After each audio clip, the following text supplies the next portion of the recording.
นมั่นคงอยู่ที่ความเสียสละอดทนมั่นคงแข็งแรงแสวงหาความรู้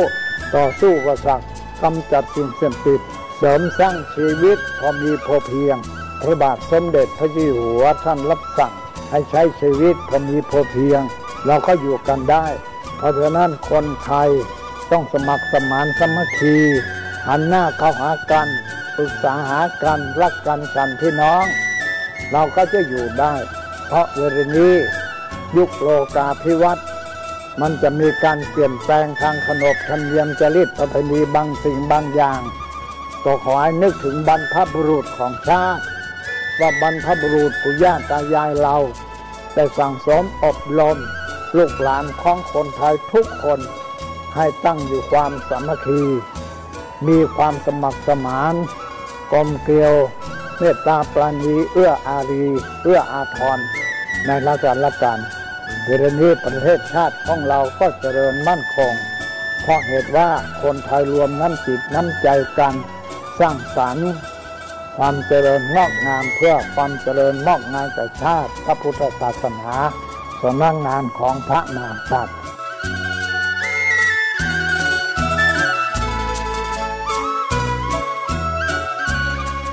ธรรมะข้อคิดจากพระเดชพระคุณท่านเจ้าคุณพระเทพวิสุทธิคุณด้วยความปรารถนาดีจากสถานีวิทยุพระพุทธศาสนาคลื่นธรรมะเพื่อประชาชน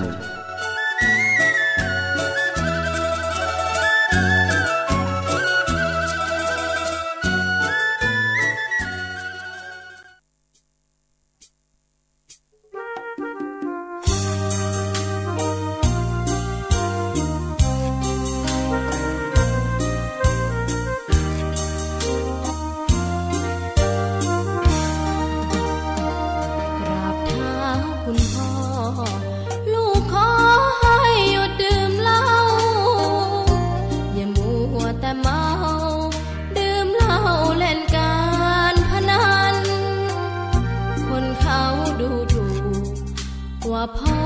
ขี้เกียจทำงานชาวบ้านรังเกียจเดียดฉันต่างประจานคุณพ่อสิ้นดีสงสารคุณแม่ลำบากแท้หาเงินมาให้ได้มาเท่าใดพ่อใช้จนหมดไม่มีขัดสนจนยากลำบากคนแค้นเต็มทีอนาคตของลูกริบหรี่ความหวังที่มีมืดมนพ่อดื่มสุรา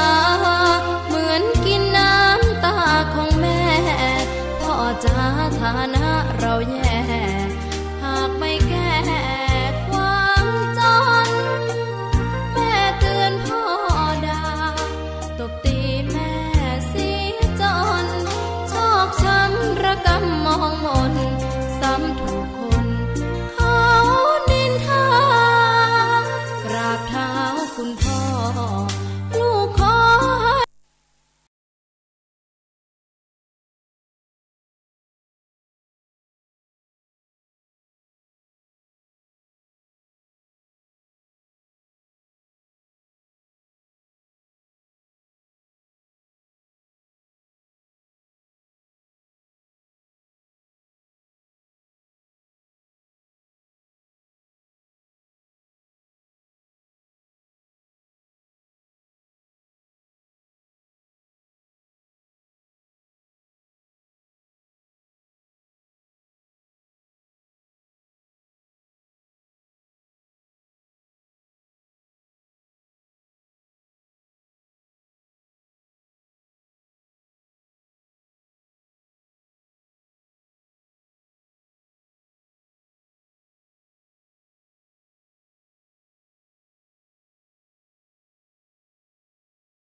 วันนี้วันขึ้น11 ค่ำเดือน 9วันนี้ตรงกับวันจันทร์ที่ 8 สิงหาคมพระพุทธศักราช 2565 ตรงกับวันขึ้น11 ค่ำเดือน 9ท่านสาธุชนทุกท่านรายการคดีโลกคดีธรรม ออกอากาศสดทางสถานีวิทยุพระพุทธศาสนาแห่งชาติคลื่นต่างๆที่ท่านกำลังสดับรับฟังอยู่ณขณะนี้ไม่ว่าจะเป็นวัดหนองกายอำเภอแม่แตงจังหวัดเชียงใหม่ FM 99.75 เมกะเฮิรตซ์สถานีวัดฝายหินอำเภอเมืองจังหวัดเชียงใหม่ FM 104.50 เมกะเฮิรตซ์วัดศรีอุดมวงศ์อำเภอวังสะพุงจังหวัดเลย FM 101.75 เมกะเฮิรตซ์วัดป่าจริยธรรมอำเภอนาด้วงจังหวัดเลย FM 96.50 เมกะเฮิรตซ์วัดอารามมงคลอำเภอยางตลาดจังหวัดกาฬสินธุ์ FM 89.0 เมกะเฮิรตซ์วัดบ้านปลาคูนอำเภอโพนทรายจังหวัด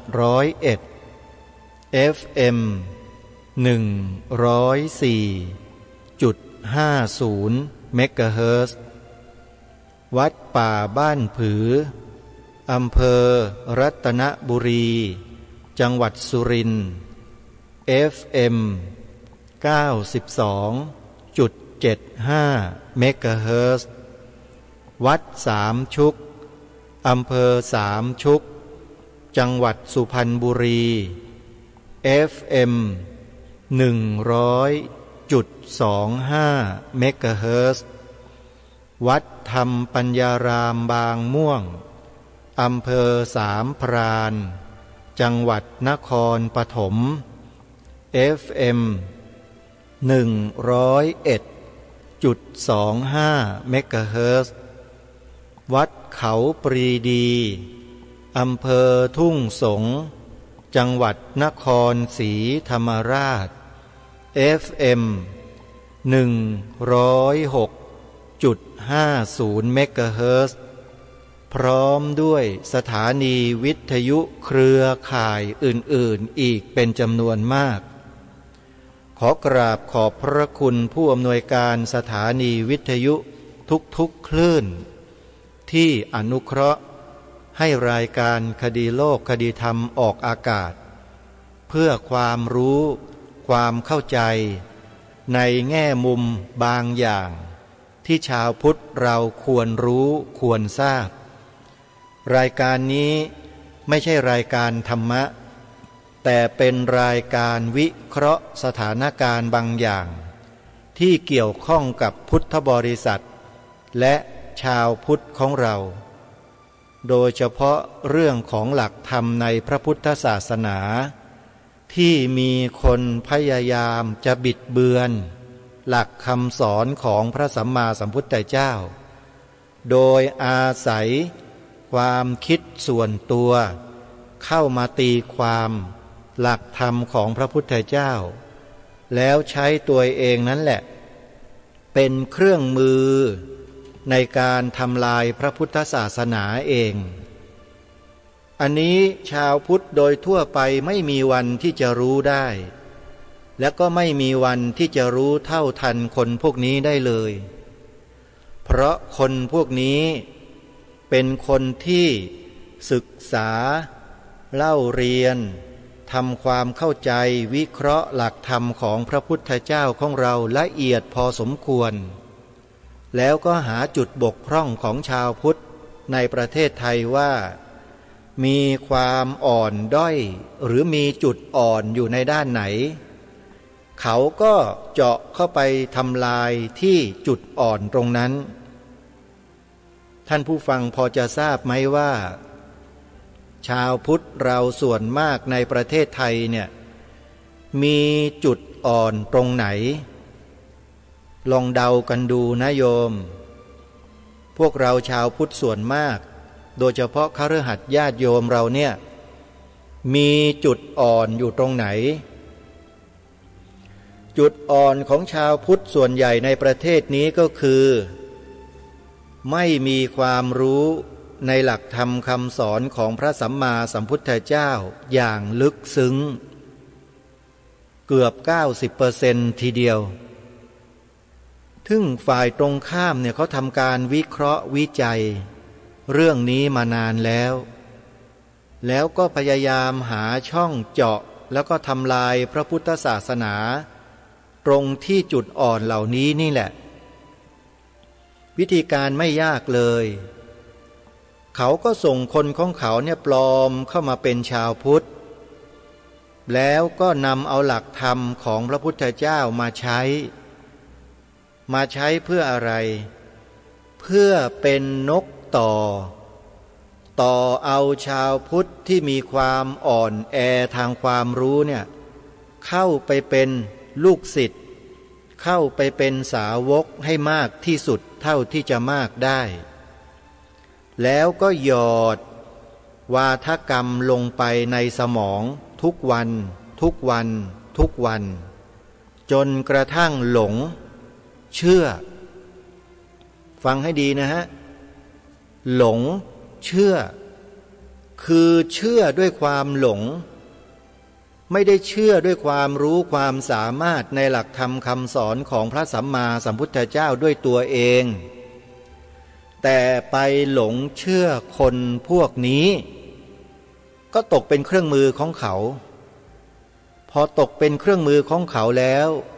เชื่อเขาแล้วศรัทธาเขาแล้วยกเขาเป็นครูเป็นอาจารย์แล้วเนี่ยคนไทยเราเนี่ยมีข้อดีอยู่ประการหนึ่งคือมีความเคารพมีสัมมาคารวะต่อครูบาอาจารย์เมื่อชาวพุทธชาวไทยเรามีความเคารพต่อครูบาอาจารย์ที่เรานับถือแล้วเนี่ยครูบาอาจารย์จะพูดจะบอกจะให้ทำอะไรก็แล้วแต่ลูกศิษย์เหล่านั้นจะเชื่อแบบหัวปักหัวปั๊มเลยนี่แหละคือจุดอ่อนของชาวพุทธที่ถูกคนพวกนี้นำไปใช้แล้วก็หันมาทำลายชาวพุทธด้วยกันซึ่งปัจจุบันก็เป็นอยู่เยอะแยะมากมายทั่วทั้งแผ่นดินมีการถกเถียงทะเลาะเบาะแว้งกันในข้อปฏิบัติในข้อธรรมต่างๆกันเต็มไปหมดเลยจริงหรือไม่จริงท่านสาธุชนลองพิจารณาดูให้ดีเชื่อว่าพวกเราหลายๆท่านก็คงจะเคยเจอเคสเหล่านี้กันมาไม่มากก็น้อยมานั่งถกเถียงกันในเรื่องของข้อปฏิบัติบ้างถกเถียงกันในข้อธรรมะบ้างถกเถียงกันในเรื่องของสำนักบ้างถกเถียงกันในเรื่องสายปฏิบัติสายนั้นสายนี้ดีกว่าสายโน้นสายนั้นไม่ได้เรื่องผิดโน้นผิดนี้เคยเจอกันบ้างไหมนั่นแหละขอให้ทราบไว้ว่ามันเกิดขึ้นจากขบวนการคนเหล่านี้นี่แหละที่มาทำลายชาวพุทธเราให้แตกแยก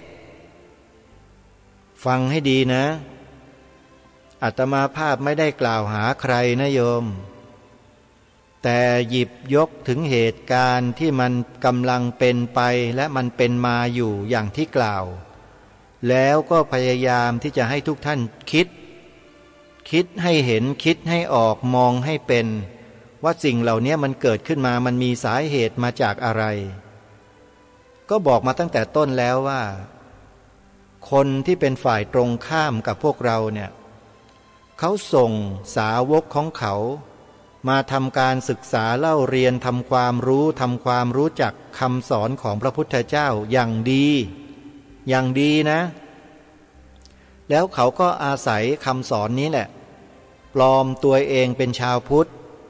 แล้วก็จัดการกับชาวพุทธด้วยกันโดยการเป็นนกต่อดึงเอาชาวพุทธที่ไม่มีความรู้อย่างลึกซึ้งเนี่ยเข้าไปเป็นลูกศิษย์เป็นพรรคเป็นพวก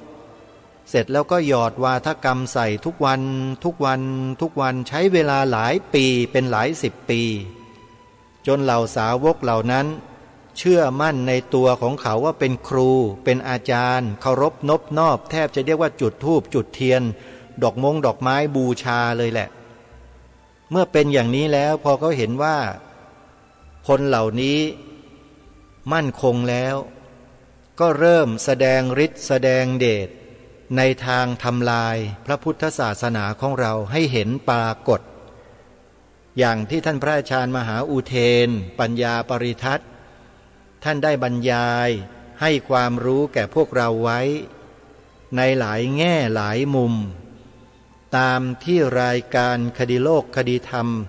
นำเสียงของท่านมาออกอากาศบ่อยครั้งช่วงหนึ่งจำได้หรือไม่พูดถึงใครฮะทูตเทวทัตทุจินหนึ่งแล้วนะฮะสองพุทธวจนะคือลัทธิพุทธวจนะสองแล้วนะฮะสามลัทธิกินผักสามกลุ่มนี้นี่แหละที่ท่านพระอาจารย์มหาอุเทนปัญญาปริทัศน์กล่าวถึงไว้ในคลิปเสียงของท่านใน YouTube ใครต้องการจะไปฟังซ้ำฟังย้อนนะโยมให้จดชื่อคลิปนี้ไปเสิร์ชหาดูใน YouTube ได้เลยชื่อคลิปวิดีโอมีชื่อว่าทูตเทวทัตทุจินเพียงเท่านี้ก็จะเห็นคลิปอื่นๆตามมาเยอะแยะไปหมดแล้วสังเกตดูเนื้อหาดูชื่อในแนวเดียวกันนี่แหละเปิดฟังให้หมดทุกคลิปเลยแล้วท่านจะรู้จะเข้าใจเองว่าสังคมชาวพุทธในประเทศไทยที่แตกแยกกันอยู่ทุกวันนี้เนี่ยมันเกิดมาจากสาเหตุอะไร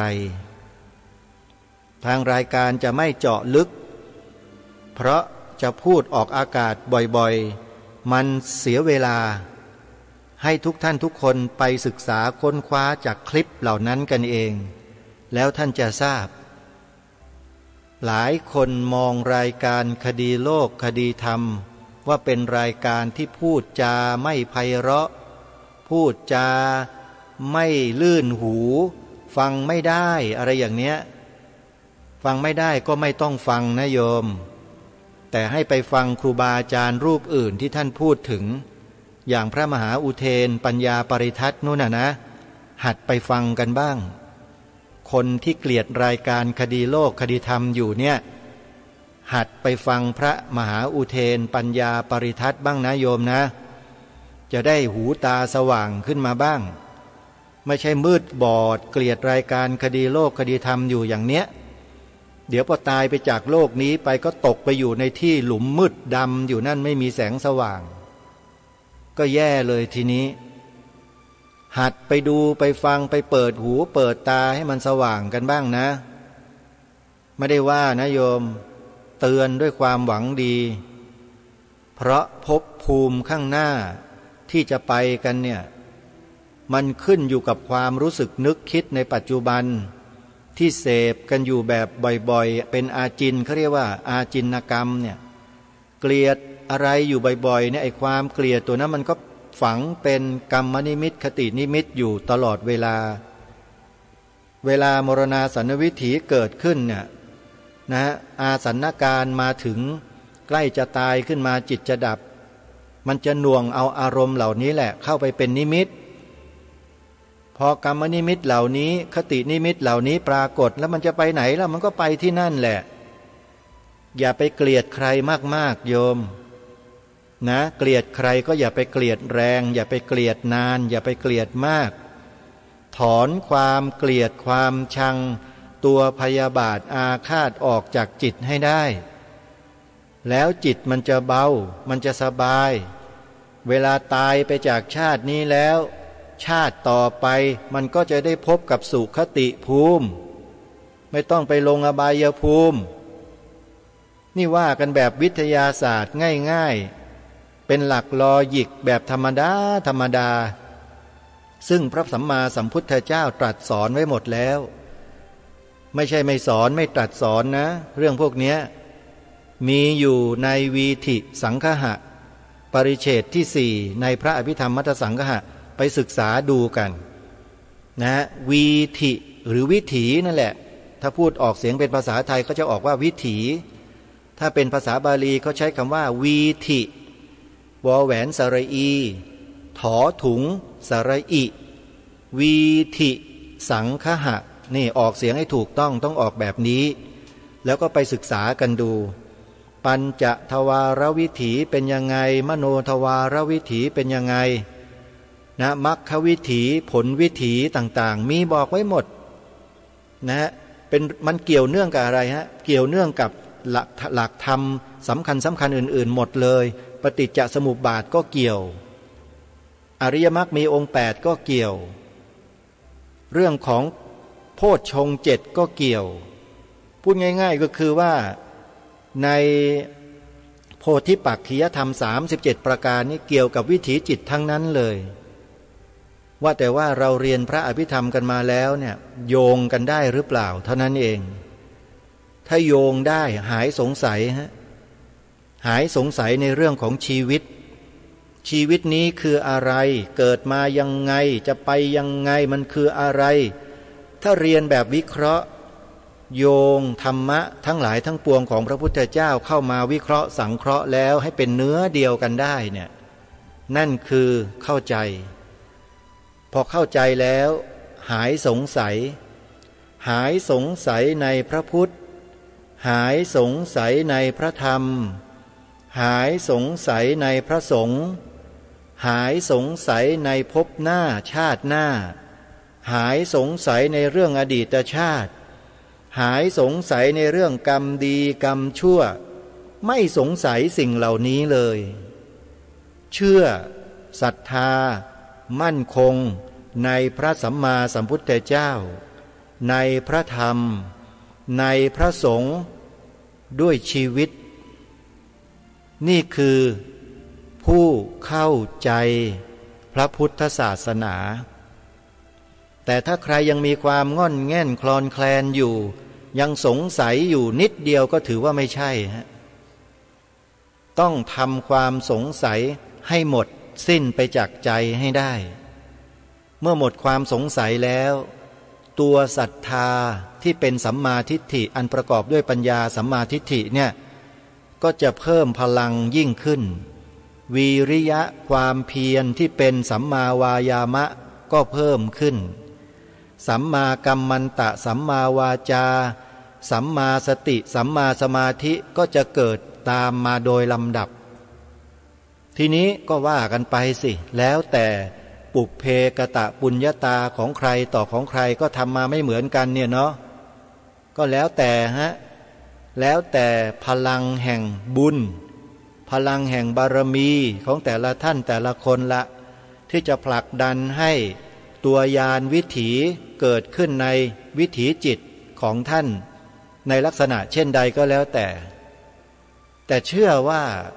ใครก็ตามที่มาถึงเส้นทางมาถึงจุดนี้ได้แล้วเนี่ยจะวกกลับไปตกนรกหมกไหม้เป็นเปรตอสุรกายสัตว์เดรัจฉานเป็นสัตว์นรกเนี่ยคงจะยากแล้วล่ะเพราะเริ่มมีความเข้าใจในธรรมชาติของกายคือรูปและจิตคือนามรูปและนามนามและรูปสองอย่างนี้เป็นเหตุเป็นปัจจัยอิงอาศัยซึ่งกันและกันอยู่ตลอดเวลาไปศึกษาเรื่องวิถีจิตดูนะโยมพิมพ์ใน YouTube ก็ได้เดี๋ยวมีครูบาอาจารย์ท่านอธิบายให้ฟังไปดูกันบ้างเถอะไปศึกษากันบ้างวิถีจิตก็ดีปฏิจจสมุปบาทก็ดีโพธิปักขิยธรรม37ประการก็ดีอริยมรรคมีองค์8ก็ดีอริยสัจ4ก็ดีพิมพ์ชื่อเหล่านี้ลงไปใน YouTube เลยแต่ต้องระวังด้วยนะระวังคนที่ปลอมเข้ามาเป็นชาวพุทธพวกนี้พูดธรรมะเก่งมากเก่งกว่าพวกเราชาวพุทธเสียอีกเพราะเขามีการเตรียมการมาอย่างดีโยมระวังให้ดีนะต้องระวังด้วย ถ้าอยากรู้ว่ากลุ่มไหนบ้างก็ไปหาฟังพระอาจารย์มหาอุเทนปัญญาปริทัศน์ก่อนไปศึกษาให้ดูก่อนให้รู้ก่อนว่ากลุ่มไหนเราจะได้ไม่หลงทิศหลงทางไปง่ายๆต้องระวังด้วย 2. ฟังท่านพระอาจารย์วิทยากิจจวิชโชจากวัดป่าดอยแสงธรรมญาณสัมปันโนลูกศิษย์หลวงตามหาบัวพูดถึงคนกลุ่มนี้ด้วยนะที่ใช้หัวข้อเรื่องที่ท่านพูดไว้ในคลิปว่าเขาว่าหลวงตาเป็นพระอรหันต์เก๊หัวข้อน่าสนใจนะแต่ปรากฏว่าท่านพูดถึงหยิบยกคลิปของคนที่กล่าวหาหลวงตามหาบัวว่าเป็นพระอรหันต์เก๊เนี่ยขึ้นมาโชว์ให้เราเห็นจะเลยนั่นแหละชัดเจนไปดูเอาเองเถอะอาตมานี่เป็นคนชอบซอกแซกโยมชอบหาอะไรมาให้โยมฟังกันอยู่เรื่อยสิ่งที่โยมไม่เคยได้ฟังมาก่อนไม่เคยได้ยินมาก่อนก็จะนำมาเปิดให้ฟังมีอีกเยอะแยะไปหมดเลยที่รอมาเปิดกันอยู่ในช่วงนี้ก็กำลังนำข้อมูลจากวารสารเสียงสงฆ์ซึ่งพิมพ์เผยแพร่เมื่อปี 2513มาอ่านให้พวกเราได้ฟังกันเพื่อให้เราได้รู้ถึงการทำงานการวางรากฐานการศึกษาพระธรรมคำสอนของพระสัมมาสัมพุทธเจ้าที่ถูกต้องโดยคณะพระธรรมทูตสายที่หนึ่งท่านได้ทำการบันทึกไว้ในเล่มนี้ก็นำมาอ่านให้ฟังว่าท่านทำงานกันแบบไหนทำกันอย่างไรเพื่อให้พวกเราเนี่ยได้น้อมรำลึกถึงบุญคุณของครูบาอาจารย์ของเราที่ท่านสร้างสิ่งเหล่านี้ไว้ให้แก่พวกเราในอดีตไม่ใช่ปล่อยปละละเลยทำเป็นไม่รู้กันไม่ได้อาตมาภาพถือว่าเรื่องของความกตัญญูคือความรู้คุณของครูบาอาจารย์ผู้ที่มีพระคุณแก่เราเนี่ยเป็นสิ่งที่เราชาวพุทธคนไทยเราจะต้องมีอยู่ในใจให้ได้อาตมาภาพกำลังชวนพวกเราให้รู้กตัญญูไงโยมให้มีกตัญญูจึงนำเรื่องราวของท่านมาเปิดเผยให้พวกเราได้เกิดความกตัญญูคือรู้คุณคำว่ากตัญญูเนี่ยคือรู้คุณของผู้ที่มีพระคุณแก่พวกเราถึงแม้ท่านจะไม่ใช่ญาติไม่ใช่พี่น้องไม่ใช่อะไรเกี่ยวดองอะไรกับเราเลยก็ตามแต่สิ่งที่ท่านทำนั้นส่งผลดีมาให้ถึงแก่พวกเราทุกวันนี้ได้มองให้ออกแล้วก็ชวนกันนะสร้างบุญสร้างกุศลน้อมอุทิศถวายแด่ดวงวิญญาณของท่านก็ยังดีนะยังดีนะโยมเวลาทำบุญทำกุศลก็น้อมถึงท่านบ้างพระเดชพระคุณหลวงพ่อพระธรรมโกษาจารย์รูปเนี้ยซึ่งสมณศักดิ์ครั้งสุดท้ายที่ท่านได้รับพระราชทานเลื่อนก็คือพระพิมลธรรมชอบอนุจารีมหาเถระราชบัณฑิตเป็นพระสงฆ์รูปแรกของประเทศไทยที่ได้รับพระราชทานตำแหน่งราชบัณฑิตและเป็นรูปเดียวที่เป็นพระสังฆาธิการระดับสูงสุดที่มีภูมิลำเนาและสถานที่วัดวาอารามของท่านตั้งอยู่ในต่างจังหวัดหลวงพ่อนี่เป็นคนชลบุรีนะโยมภาคตะวันออกอาตมาภาพก็ลูกของคนตะวันออกอยู่ฉะเชิงเทราเป็นภาคเดียวกันกับหลวงพ่อนี่แหละไม่ใช่คนอีสานนะโยมคนฉะเชิงเทรานะแต่พ่อเนี่ยเป็นคนอีสานอยู่สุรินทร์เมืองช้างแต่อาตมาไม่ได้เกิดสุรินทร์ไม่ได้เกิดฉะเชิงเทราแต่ดันมาเกิดอยู่โรงพยาบาลศิริราชฝั่งธนบุรีเมื่อก่อนนี้เป็นจังหวัดธนบุรีมันเป็นเหตุบังเอิญหรือเปล่าบ้านตั้งถิ่นฐานอยู่ที่ราชบูรณะโรงพยาบาลก็เยอะแยะไปหมดวิ่งผ่านมาได้ยังไงนู่นไปคลอดโรงพยาบาลศิริราชเฉยเลยมันก็น่าคิดน่าแปลกดีเหมือนกันไว้พูดทีหลังก็แล้วกันนะโยมจริงๆแล้วในอดีตประวัติชีวิตอาตมาภาพถ้าจะเล่าให้ฟังนี่วันหนึ่งเล่าไม่จบมันเยอะเหลือเกินนะเอาไว้ทีหลังแล้วกันเพียงแต่ให้พวกเรานั้นระมัดระวังคนที่ปลอมเข้ามาเป็นชาวพุทธแล้วเราก็หลงเชื่อว่าเป็นพุทธซะ100%เชื่อซะ100%เลยทุ่มเทจิตใจร่างกายชีวิตให้เขาหมดรักเขามากเราก็ให้เขาหมด เหมือนเพลงที่สิรินทานิยากรเขาร้องไว้สมัยอดีตจำได้ไหมเพราะรักเขามากแล้วเราก็ให้เขาหมดนั่นแหละเหมือนกันลักษณะเดียวกันคนเหล่านี้ที่ปลอมมาเป็นชาวพุทธศึกษาหลักธรรมคำสอนของพระพุทธเจ้าอย่างละเอียดลึกซึ้งพูดธรรมะคนหลงคนติดกันทั้งบ้านทั้งเมืองมีอยู่นะคนบางประเภทมีอำนาจมีตำแหน่งใหญ่โตระดับชาติทำตัวเองเนี่ยโอ้โหเงียบขรึมทำให้คนไทยหลงทั้งบ้านทั้งเมืองเลยว่าเป็นคนดีเป็นคนโอ้โหที่น่านับถือแต่เอาเข้าจริงๆแล้วสุดท้ายความลับมันไม่มีในโลกโยมก็ถูกเปิดโปงมาในที่สุดก็ถูกเปิดโปงหมดเปลือกเลยเปลือยล่อนจ้อนไม่มีเหลือเลยใครอยากรู้บ้างว่าใครกล้าไปดูไหมล่ะในคลิปวิดีโอเดี๋ยวจะบอกให้ฟังให้กล้ากันหน่อยสิถ้าไม่ดูแล้วท่านจะรู้ไหมว่าคือใครไม่ต้องมาพูดขยันขยอมาบีบบังคับอาตมาว่าให้เอ่ยชื่อมาเลยเอ่ยชื่อมาเลยเอ่ยทำไมล่ะเอ่ยไม่ได้เอ่ยได้ที่ไหนล่ะโยม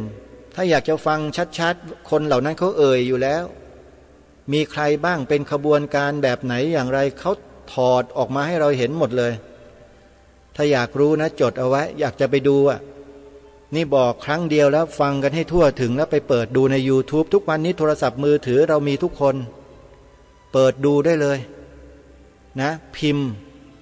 มพ์อักษรย่อพยัญชนะไทย4ตัวเท่านั้นเอง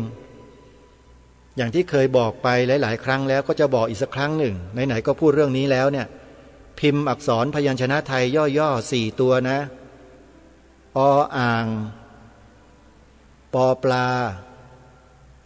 พอพานสอเสือและถ้าต้องการให้คนอื่นเขารู้ก็บอกต่อๆกันไปแล้วจะได้รู้กันทั้งบ้านทั้งเมืองว่าประเทศไทยเราที่มันย่ำแย่มันไปไหนไม่ได้มันย่ำอยู่กับที่ศาสนาพุทธถูกย่ำยีบีทาเบียดเบียนถูกปฏิเสธถูกคัดค้านไม่ให้เป็นศาสนาประจำชาติไทยมาโดยตลอดหลักสูตรวิชาศีลธรรมหน้าที่พลเมืองประวัติศาสตร์ชาติไทยถูกยกเลิกไม่ให้เด็กเยาวชนลูกหลานคนไทยเรียนมันเกิดมาจากใครไปดูคลิปของคนเหล่านี้เขาพูดถึงหมดเลยแบบหมดเปลือกเลยแหละอาตมากล้าท้านะฮะทั้งประเทศนี้ไม่ว่าใครนะไม่มีใครในประเทศนี้สักคนกล้าพูดแบบนี้กล้าเปิดโปงกลุ่มคนขบวนการเหล่านี้ได้แบบนี้ไม่มีแต่กลุ่มนี้แหละถ้าจะยกย่องคนกลุ่มนี้อาตมาจะยกย่องเสมือนกับชาวบ้านบางระจันเลยคนเหล่านี้เป็นวีรชนเหมือนกับชาวบ้านบางระจันในยุคไฮเทคในยุคโลกโซเชียลเน็ตเวิร์กคนเหล่านี้เขาทำจริงพูดจริงแล้วเขาก็ไม่เคยกลัวแม้แต่มัจจุราชเพราะเขาเข้าใจในเรื่องของหลักธรรม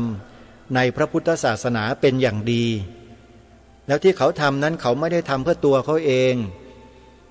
ทำเพื่อประโยชน์ของชาติบ้านเมืองโดยแท้ถ้าใครไม่พอใจใครเห็นว่าเป็นสิ่งที่ไม่ดีก็ต้องพิจารณาตัวเองด้วยนะมองคนเหล่านั้นว่าไม่ดียังไงมองแบบไหนใช้ฐานอะไรมาเป็นเครื่องมือในการคิดอคติหรือเปล่า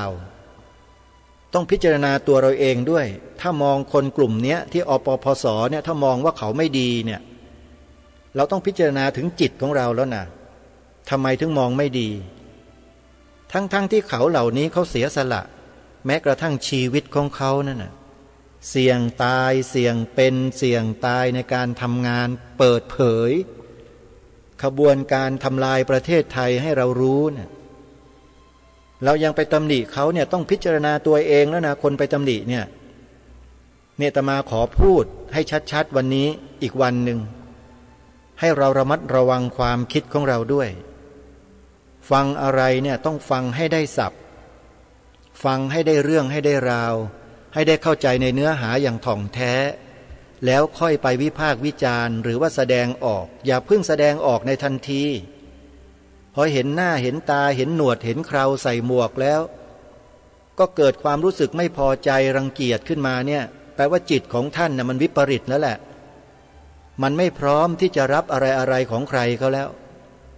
ต้องไปหาจิตแพทย์แล้วล่ะแบบนั้นน่ะอันนี้ต้องเตือนไว้เตือนสติกันไว้เวลารายการคดีโลกคดีธรรมแนะนำให้ไปดูคลิปอะไรต่อไม่อะไรเนี่ย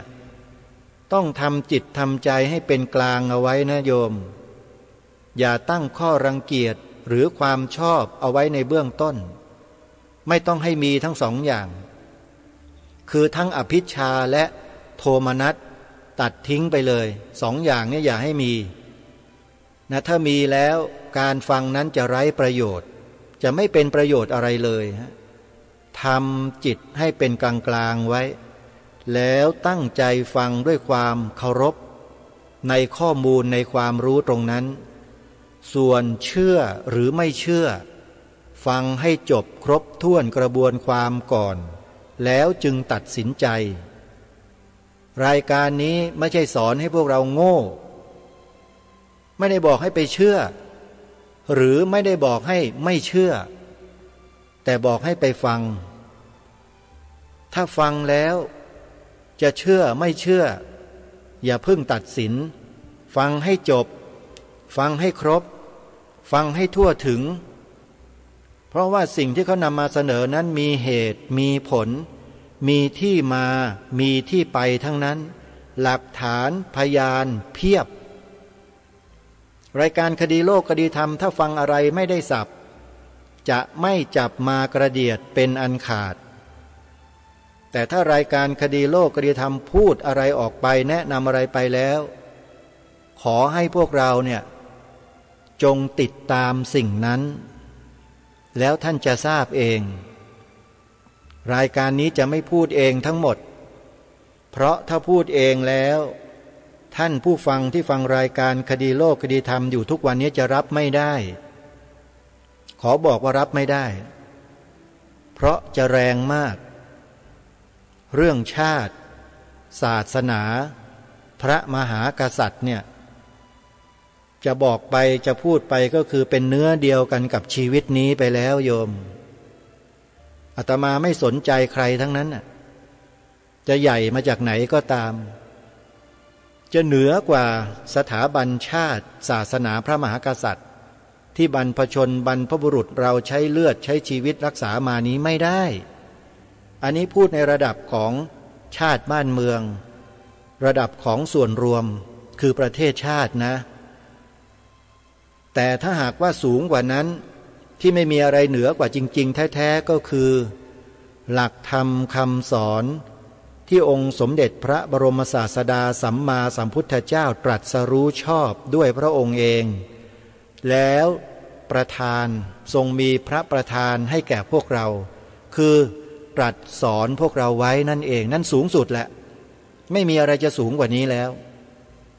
เทพพรหมยมยักษ์ทั้งหลายทั้งปวงก็ยังด้อยกว่าพระธรรมคำสอนของพระพุทธเจ้าไม่มีอะไรเหนือกว่าแม้แต่องค์พระสัมมาสัมพุทธเจ้าเองพระองค์ท่านยังทรงตรัสยืนยันเลยว่าถ้าจะให้พระองค์ทรงเคารพนะฮะพระพุทธเจ้าเคารพอะไรรู้ไหมพระพุทธองค์ตรัสเลยว่าสิ่งที่พระองค์จะเคารพก็คือธรรมะเท่านั้นธรรมะที่พระพุทธองค์ตรัสรู้นั่นเองท่านไปดูในบทธรรมจักรกัปปวัตนสูตรสินั่นแหละคือธรรมเทศนาการแรกที่ตรัสแสดงแก่ปัญจวัคคีย์ทั้งห้าก็คือธรรมจักรกัปปวัตนสูตรนั่นเองไปศึกษาให้ละเอียดในนั้นมีทุกสิ่งทุกอย่างแฝงอยู่เยอะแยะไปหมดเลยในหลักธรรม 84,000 พระธรรมขันธ์รวมอยู่ในธรรมจักรกัปปวัตนสูตรทั้งหมดและบทธรรมจักรกัปปวัตนสูตรนี้เอง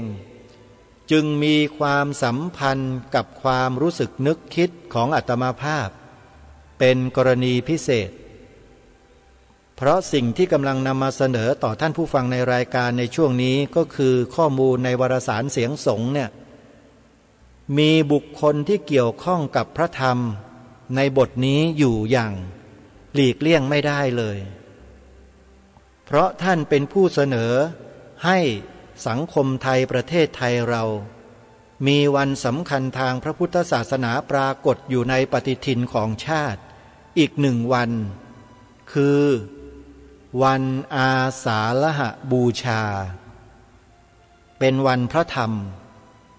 เป็นวันเผยแผ่พระธรรม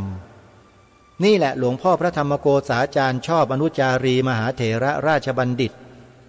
หรือพระพิมลธรรมนี่แหละท่านเป็นผู้เสนอให้ประเทศนี้มีวันสำคัญนี้เกิดขึ้นอีก1 วันแล้วทางการก็ยอมรับแล้วก็ประกาศในราชกิจจานุเบกษาไว้ด้วยว่าเป็นวันสำคัญของชาติอีกวันหนึ่งให้หน่วยงานของรัฐทั้งหมดประดับธงชาติพร้อมกับธงตราสัญลักษณ์ของวันนั้นคือธงธรรมจักรเมื่อถึงวันสำคัญนี้มาถึงขึ้น15 ค่ำเดือน 8ของทุกปีภูมิใจไหมพวกเราชาวพุทธประเทศอื่นไม่มีนะเธอไปหาเถอะพวกเราท่านทั้งหลายปฏิทินหรือว่าวันสำคัญในประเทศอื่นๆเขาไม่มีปรากฏหรอกแบบนี้มีแต่ประเทศไทยประเทศเดียวแต่เดี๋ยวนี้ปฏิทินในประเทศไทยเราก็เริ่มจะเพี้ยนไปแล้วนะเคยสังเกตกันบ้างไหมพวกเราสัญลักษณ์เพี้ยนเริ่มจะเกิดขึ้นในบ้านในเมืองเราเพิ่มขึ้นปฏิทินที่เราไม่เคยเห็นมาก่อนไม่เคยมีไม่เคยเกิดขึ้นมาก่อนภาครัฐก็เริ่มผลิตเริ่มสร้างเริ่มทำขึ้นมาเรื่อยๆถ้าเราไม่สังเกตเราก็จะไม่ทราบไม่รู้หรอกธนาคารบางธนาคารผลิตไอ้สิ่งที่ไม่น่าควรผลิตก็ผลิตขึ้นมาแจกนะหน่วยงานของรัฐบางหน่วยงานไม่ควรที่จะสร้างสิ่งนี้ก็สร้างสิ่งนี้ขึ้นมาให้เป็นที่ปรากฏหลายๆอย่างที่เป็นสัญลักษณ์ขึ้นมาเป็นเอกลักษณ์ต่างๆที่ไม่ใช่ของไทยเราเนี่ยเกิดขึ้นในบ้านในเมืองขึ้นเรื่อยๆทั้งนี้ทั้งนั้นที่มาที่ไปเป็นอย่างไรก็แนะนำให้ท่านผู้ฟังทั้งหลายไปเปิดคลิปวิดีโอใน YouTube ดูได้เลยเขาพูดเรื่องนี้ไว้หมด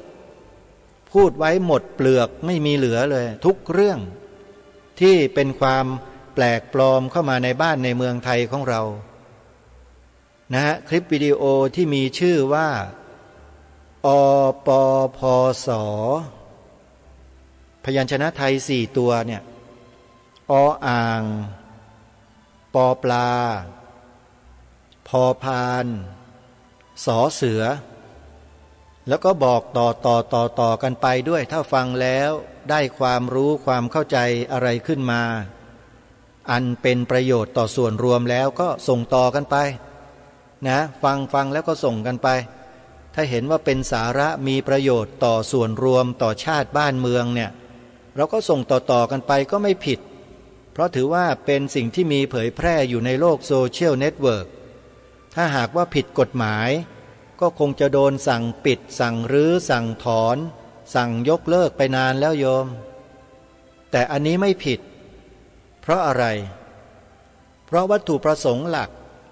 ตามที่อาตมาภาพได้ฟังได้ดูได้ศึกษาแล้วเนี่ยเขาทำเพื่อความมั่นคงของสถาบันของชาติทั้ง3คือชาติพระพุทธศาสนาและพระมหากษัตริย์เรื่องของสถาบันทั้ง3ของชาตินี่ก็เหมือนกันคนไทยเดี๋ยวนี้หลงผิดกันเข้าใจผิดกันเยอะเพราะมัวแต่ไปหลงไอ้โลกโซเชียลเน็ตเวิร์กกันอยู่ไปหลงเชื่อไอ้พวกนั้นกันอยู่ที่มันคอยบิดเบือนความจริงของประเทศของเราอยู่เนืองๆเนี่ยไปดูไปอะไรตามต่างๆจนกระทั่งหลงเชื่อไปก็มี3 สถาบันของชาติไทยของเราที่เป็นมาตรฐานเดียวกันเนี่ยคนไทยเดี๋ยวนี้ก็ยังไม่เข้าใจถูกต้องตรงกันเลยเห็นไหมเนี่ยความบกพร่องของคนไทยกันเองถ้ารายการคดีโลกคดีธรรมไม่เปิดเผยไม่บอกไม่พูดทุกคนก็ยังหลงประเด็นไปตามฝ่ายศัตรูกันอยู่นั่นแหละพวกศัตรูเนี่ยมันฉลาดมันเก่งยอมรับ แต่ไอความฉลาดความเก่งในนั้นเนี่ยมันมีความคดโกงอยู่ข้างในที่ใครก็มองไม่เห็นแต่รายการคดีโลกคดีธรรมมองเห็นที่มองเห็นเพราะอะไรไม่ใช่ตาทิพย์นะโยมเพราะศึกษาค้นคว้าข้อมูลติดตามสถานการณ์ของคนพวกนี้มานานแล้วก็เห็นความเปลี่ยนแปลงความกระเท่เล่ทั้งหลายทั้งปวงอยู่ในทีทดสอบทดลองใช้วิธีการวิเคราะห์สืบค้นนะตั้งข้อสังเกตจนกระทั่งประจักษ์แจ้งว่าอ๋อเป็นเช่นนี้นี่เองมันจึงเป็นอย่างนี้ก็เลยมาบอกกับพวกเราว่าต่อไปนี้นะญาติโยมนะสาธุชนทุกท่านครูบาอาจารย์ที่เคารพโดยเฉพาะพระสงฆ์เรานะครับพระเถรานุเถระทุกรูปนะครับต้องช่วยกันเท่านั้นฮะช่วยกันรักษาแนวความคิดที่ถูกต้องหลักการที่ถูกต้องของประเทศของเราเอาไว้โดยใช้วาจาของเรานี่แหละพูดออกอากาศพูดประชาสัมพันธ์หรือไปสอนไปบรรยายที่ไหนก็ตามช่วยกันพูดคำนี้สถาบันสูงสุดของชาติไทยของเรามี3 สถาบันให้เหมือนกันนะครับมี3 สถาบันคือสถาบันชาติไทยข้อที่1สถาบันชาติไทย2สถาบันพระพุทธศาสนา3สถาบันพระมหากษัตริย์ต้องพูดให้ชัดนะครับโดยเฉพาะสถาบันศาสนาเนี่ยท่านอย่าไปกักเอาไว้เพียงแค่ศาสนาเฉยๆเพราะคนที่พยายามจะเปิดทางให้ศาสนาอื่นเข้ามาแทรกแซงกิจการภายในระบบของสังคมไทยของเราโดยนำเอาพวกลัทธิอื่นๆเนี่ยเข้ามาแทรกแซงอยู่ในระบบด้วยการปกปิดหรือรำงับความถูกต้องของชาติบ้านเมืองเอาไว้ในรูปของอัตลักษณ์และสัญลักษณ์เหล่านี้กล่าวคือสถาบันศาสนาของชาตินั่นเองถ้าเราไม่ช่วยกันปกป้องรักษาไม่ช่วยกันเผยแพร่ความถูกต้องเหล่านี้ออกไปวันหนึ่งไอ้ลัทธิเหล่านี้มันจะขึ้นมาขย่มความมั่นคงของประเทศไทยของเราโดยที่เราก็ไม่รู้ตัวด้วยโดยแทรกซึมเข้ามาในสถาบันศาสนาของชาตินี่แหละทุกวันนี้มีหรือยังท่านว่าผู้หลักผู้ใหญ่ผู้โตทั้งหลายเนี่ยเที่ยวลักษณะไปกักเอาไว้ว่าศาสนาเฉยๆไม่ต้องไปมีไอ้นู่นไอ้นี่หรอกให้กล่าวคำว่าศาสนาอย่างเดียวเปิดไปเลยเปิดไว้อะไรอย่างเนี้ยมีแล้วนะแต่เราบอกว่าไม่ได้ประเทศนี้ต้องให้ชัดเจนพวกเราคนไทยทุกคนก็ต้องชัดเจนในเรื่องนี้ด้วยแล้วต้องบอกลูกสอนหลานเราว่าต้องให้ชัดเจนนะประเทศเราเป็นเอกราชนะไม่ได้เป็นขี้ข้าเป็นทาสลัทธิไหนนะโยมให้คำนึงถึงเอกราชด้วยที่บรรพชนใช้เลือดเนื้อชีวิตรักษามาเนี่ยและสิ่งที่เรากำลังรักษาไว้ก็คือความเป็นเอกราชของชาตินั่นเองเพราะฉะนั้นสีขาวในธงชาติไทยหมายถึงสถาบันสูงสุดของชาติในเรื่องของศาสนาก็คือพระพุทธศาสนาเท่านั้นคุณไม่ต้องไปเกรงอกเกรงใจไอ้พวกลัทธิไหนๆทั้งนั้นแหละในโลกเนี้ยเพราะที่นี่เป็นประเทศของปู่ย่าตาทวดของเราเราเป็นลูกเป็นหลานจะต้องรักษาสืบสารต่อยอดกันต่อใครไม่ทำหน้าที่มือไม่พายแล้วเอาตีนราน้ำเนี่ยถือว่าเป็นคนอกตัญญูขี้บนเรือนกินบนเรือนขี้บนหลังคานะจะเป็นคนลักษณะเช่นนั้นคืออกตัญญูไม่รู้คุณบรรพชนตัวเองอาตมาตราหน้าไว้ให้หมดเลย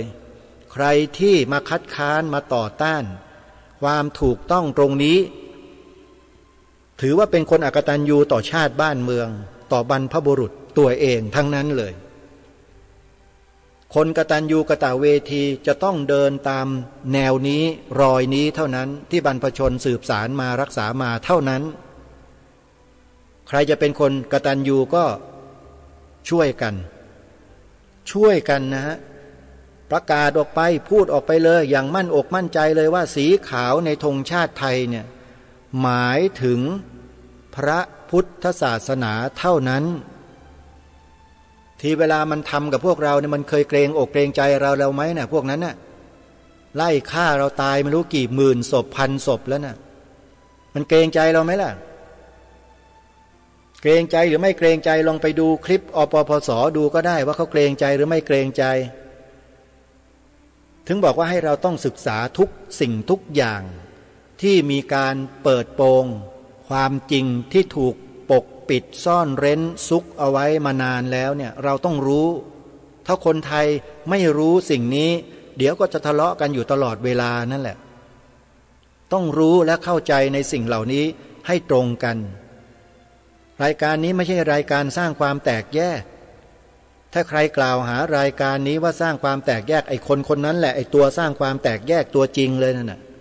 มันแฝงตัวเข้ามาเป็นคนไทยเราอยู่อาตมารู้ดีนะคนพวกนี้ไม่กล้าหรอกคนพวกนี้เพราะฉะนั้นสิ่งที่เราพากันทำพากันพูดนี้คือสร้างความรู้ความรักความสามัคคี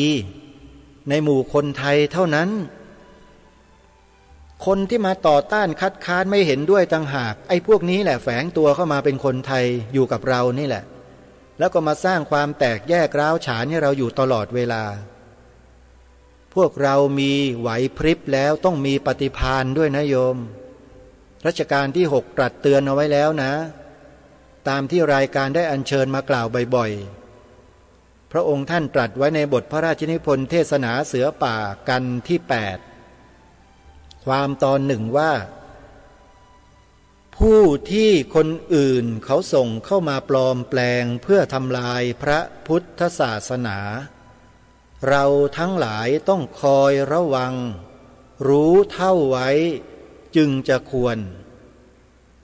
ในเมื่อรายการคดีโลกคดีธรรมรู้เท่าทันในคนพวกนี้แล้วก็มาบอกพวกเราให้เรารู้เท่าทันตามไปด้วย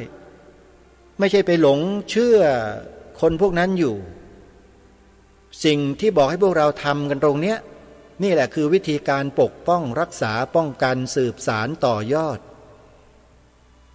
สีขาวในธงชาติไทยหมายถึงพระพุทธศาสนาเท่านั้นพูดไปเลยแล้วถ้าหากว่าเราพูดแล้วมีข้าราชการคนไหนในประเทศนี้นะโยมที่อยู่ทางภาคเหนืออีสานกลางออกตกใต้ถ้าพูดแบบนี้แล้วมีใครมาบอกโยมพูดในลักษณะที่มาในลักษณะมาข่มขู่หรือจะมาอะไรก็แล้วแต่จดชื่อนามสกุลถ่ายรูปถ่ายวิดีโอแล้วส่งคลิปมาให้อาตมาด้วยเดี๋ยวอาตมาจะนำไปเผยแพร่ในโทรทัศน์เองอันนี้ด้วยสัจจะวาจาเนี่ยพูดจริงและทำจริงด้วยนะโยมเนี่ยกล้ากันหน่อยเตรียมถ่ายคลิปเอาไว้ด้วยคนนั้นน่ะไม่ว่าจะเป็นใครก็แล้วแต่ไม่ว่าจะเป็นผู้ว่าเป็นนายอำเภอเป็นข้าราชการส่วนไหนก็แล้วแต่นะสมมุตินะฮะไม่ได้หมายถึงไม่ได้กล่าวหานะถ้าพวกเรากล่าวคำนี้ออกไปแล้วมีคนเหล่านี้มาพูดเนี่ยถ่ายคลิปไว้เห็นหน้าเห็นตาแล้วส่งมาให้อาตมาด้วยเดี๋ยวจะเปิดเผยเองมันต้องเล่นกันแบบนี้นะคนพวกนี้มันถึงจะยอมด้วยจำนวนด้วยหลักฐานเหล่านี้ทั้งหมดอาตมาเตรียมการเรื่องนี้ไว้หมดแล้วเพราะเราทำงานกันมาโดยตลอดเราไม่ได้อยู่นิ่งเฉยเหลือบดูเวลาเกินมาแล้วญาติโยมต้องขออภัยครูบาอาจารย์ด้วยนะครับพูดเรื่องนี้แล้วมันยาวายาวจริงๆเพราะมีเรื่องพูดเยอะเอาเป็นว่าวันนี้ก็ไม่ได้นำเอาเนื้อหาในวารสารมาอ่านเช่นเคยเดี๋ยวยกยอดไปวันพรุ่งนี้แล้วกันญาติโยมวันนี้เวลาของรายการหมดลงแล้วอาตมาภาพต้องขอสมมุติยุติรายการไว้แต่เพียงเท่านี้พบกันใหม่ในวันต่อไปขอความสุขความสวัสดีในธรรมแห่งองค์สมเด็จพระสัมมาสัมพุทธเจ้าจงปรากฏเกิดมีขึ้นในจิตใจของท่านผู้ฟังทุกท่านทุกคนเทอญ